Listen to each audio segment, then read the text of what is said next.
18 वर्ष बाद आरसीबी का सपना हुआ पूरा। पंजाब किंग को हराकर बना चैंपियन। कांग्रेस ने कनाडा में होने वाले G7 में भारत को न बुलाए जाने पर उठाया सवाल। कई भारत की असफल कूटनीति है और शर्मिष्ठा पनौली के धार्मिक टिप्पणी पे पश्चिम बंगाल सरकार ने उन्हें पुणे से किया गिरफ्तार। 16 विपक्षी पार्टियों ने संयुक्त लेटर लिख करके प्रधानमंत्री से विशेष सत्र की मांग। प्रधानमंत्री ने पटना में कार्यकर्ताओं को बताया जीतने का मन। अब जानते हैं समाचार विस्तार से। नमस्कार, रमन टाइम्स में आपका हार्दिक स्वागत है। मैं मस्ताना देश की प्रमुख खबरें करके आपके सामने उपस्थित हूँ। कल आरसीबी के लिए बहुत महान दिन था। 18 वर्ष के तपस्या और इंतजार के बाद कल उसका सपना पूरा हुआ।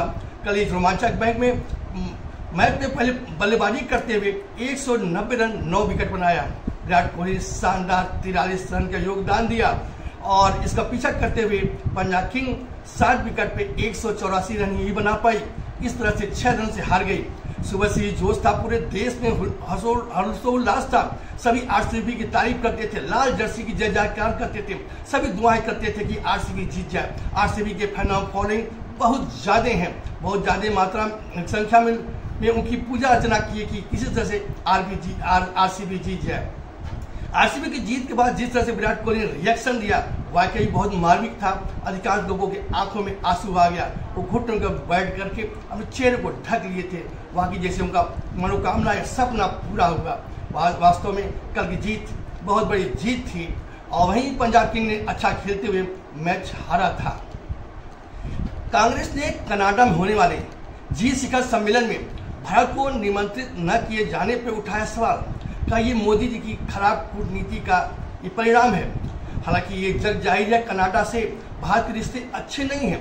कनाडा में खालिस्तानी संगठनों को समर्थन दिया जाता है जिसका भारत विरोध करता है। इससे कनाडा भारत पर लगातार उंगलियां उठाते रहता है, इनके खिलाफ बोलता रहता है। ये जग जाहिर है। ऐसे में G7 में जो अपने घर बुलाता है, जो इस कार्यक्रम आयोजन करता है, उसको यह अधिकार होता है जिसको चाहे बुलाए, जिसको चाहे ना बुलाए। उसी तरह उसने भारत को नहीं बुलाया है, लेकिन कांग्रेस पार्टी इस मुद्दे को नहीं समझ पा रही है। शर्मिष्ठा पनौली ने पुणे की एक छात्रा है, LLB की छात्रा है, 22 वर्षीय है, यूट्यूबर भी है। उन्होंने पहलगांव से हमले लेकर के और ऑपरेशन सिंदूर तक कि वो पाकिस्तान को घेरते हुए कहा कि उनकी खराब नीति थी जो जनता को निशाना बनाया। एक सवाल जवाब में उन्होंने कहा कि भारतीय जो फिल्म अभिनेता है निश्चित तौर पे उनको बोलना चाहिए था, ये नहीं बोले। इसमें उन्होंने कुछ धार्मिक टिप्पणियां की, हालांकि बाद में वो कोशिश से हटा ली। इसी को संज्ञान लेते हुए वे पश्चिम बंगाल का एक यूट्यूबर जो खुद कई आरोपों में घिरा हुआ है, धार्मिक भावनाओं को ठेस लगवाने की पोस्ट करता रहता है, उसके मुकदमे पे पश्चिमी बंगाल सरकार पुणे जाकर के उस युवती को गिरफ्तार कर लिया। जबकि पश्चिमी बंगाल में आप जानते हैं संदेश खाली में दलित महिला के साथ क्या हुआ, आरोपी गिरफ्तार नहीं हुआ। मुर्शिदाबाद में इतना भयंकर हिंदुओं पर अत्याचार हुआ, क्या नहीं हुआ। लेकिन ये भी क्लियर था कि टीएमसी का एक नेता और वहाँ का पार्षद शामिल था। लेकिन इतने सबूतों के मिलने के बाद भी पश्चिमी बंगाल की ममता बनर्जी ने आज तक उन पर कार्रवाई नहीं की। ये एक तरफा कार्रवाई से जनता में रोष है। हालांकि आप जो भी गलत करता है उस पर कार्रवाई करिए, लेकिन इस तरह से हिंदुओं को टारगेट करना ममता बनर्जी के लिए अब की चुनाव में उनका बहुत भारी पड़ने वाला है। उधर 16 विपक्षी पार्टियां ने सरकार को संयुक्त रूप से लेटर लिख करके प्रधानमंत्री से मांग की है कि विशेष सत्र बुलाएं। ये विपक्षी वाली पार्टियां कहती हैं कि आप विदेश में घूम करके भारत के शौर्य को बताते हैं, पराक्रम को बताते हैं और बताते हैं किस तरह मजबूरी में भारत ने उठाया हुआ कदम है, किस तरह आतंकवादी से ग्रसित है, किस तरह से आतंकवादियों को नस्ताभूत करने के लिए उसने हमले किए। ये मुझे क्यों नहीं बताते हैं? मुझे बताइए, क्या अमेरिका के दबाव में आपने ये समझौता किया, युद्ध विराम किया?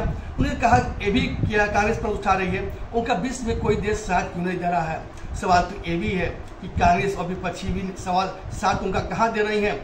और कांग्रेस के उत्तर प्रदेश के अध्यक्ष अजय राय ने राफेल का मजाक बनाया, सभी मजाक बनाते रहे। ये धन हो सलमान खुर्शीद का और शशि थरूर जैसे नेता को जो विश्व के पटल पर जाकर के भारत का मान बनाया, भारत का पक्ष रखते हुए भारतीय जनता का दिल जीता हुआ है।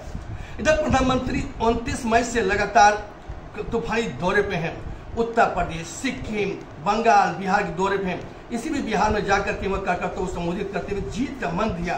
उन्होंने कहा जीत किसी पैसे से नहीं होता है, आप काम करिए, जो सब समाज का पिछड़ा व्यक्ति है, सबसे अंतिम व्यक्ति है, उसकी सेवा भाव में लगिए, उसकी जरूरतों को पूरा करिए, उसके सुख दुख में खड़े हुए, निश्चित तौर पे आप चुनाव जीतेंगे। हवाई पैसे बल पर चुनाव नहीं जीता जा सकता है। आज समाचार यही समाप्त हुआ, कल फिर मुलाकात होगी, तब तो मुझे याद दीजिए, आपका दिन शुभ हो।